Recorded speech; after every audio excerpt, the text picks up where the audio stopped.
A senior engineer at Amazon Web Services has resigned in solidarity with fired corporate and warehouse workers who protested poor working conditions with Amazon amid this pandemic.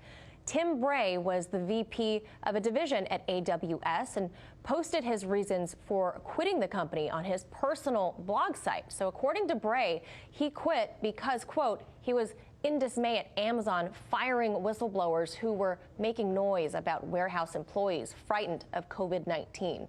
So he went on to say that this decision was especially hard for him because it was the best job ever that he'd ever had.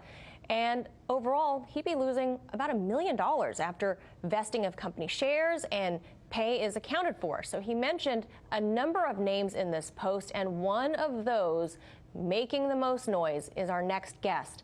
Chris Smalls was one of those fired Amazon workers at the warehouse.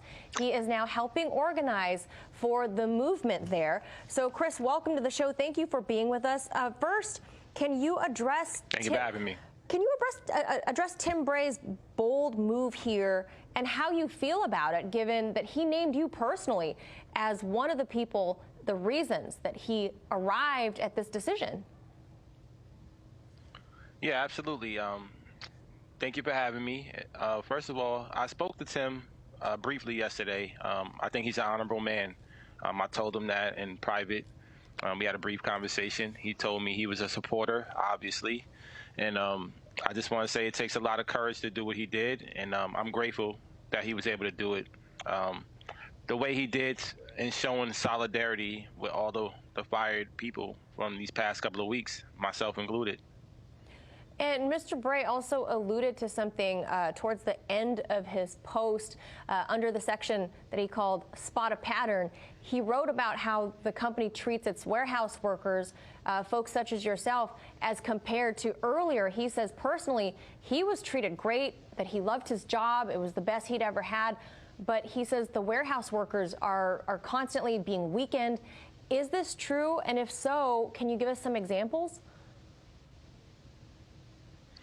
Yeah, absolutely. I've been with the company since 2015. I worked hard. For those who knew me, coming into the job itself, every day I gave it my all. I tried to do the best I could for the employees that I managed or supervised. But the company, they never really recognized that. They didn't recognize the hard work that I actually put in.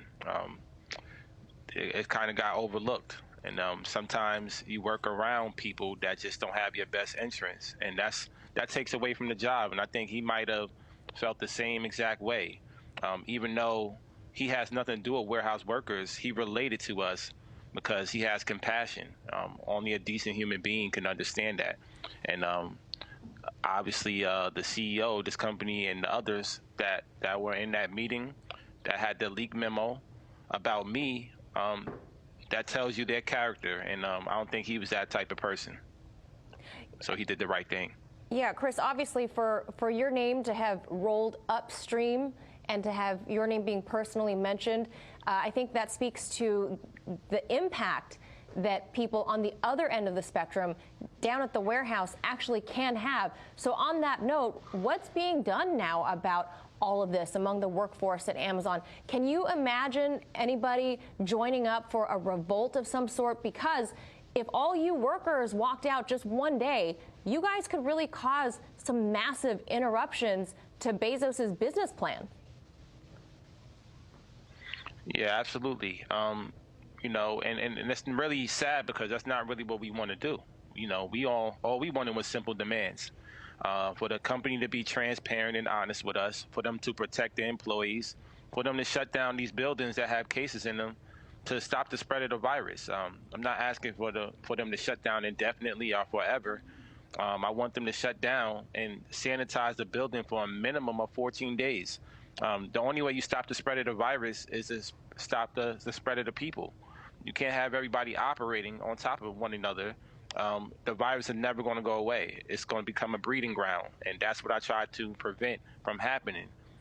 It's a little bit too late for that. The company's doing things now, but there's still people getting sick, and there's still people dying as we speak. So this is the reason why I continue to mobilize I formed an alliance on May 1st, and we had a prime example of what we can do when we utilize our power collectively nationwide. And as a result, one of the VPs stepped down today.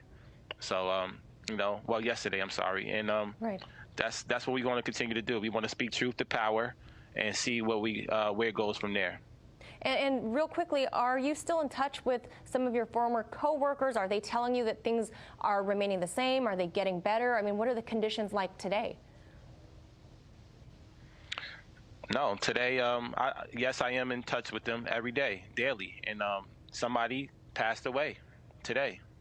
We got the news today that one of our my former employees, not mine per se, underneath me, but somebody in that building passed away at JFK, Staten Island.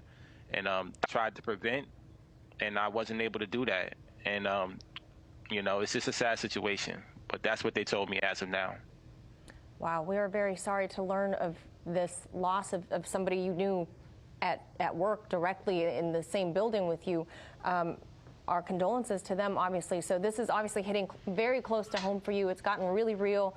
We're going to continue to follow up with you to see how Amazon, the richest company in the world, is moving along as this pandemic still continues.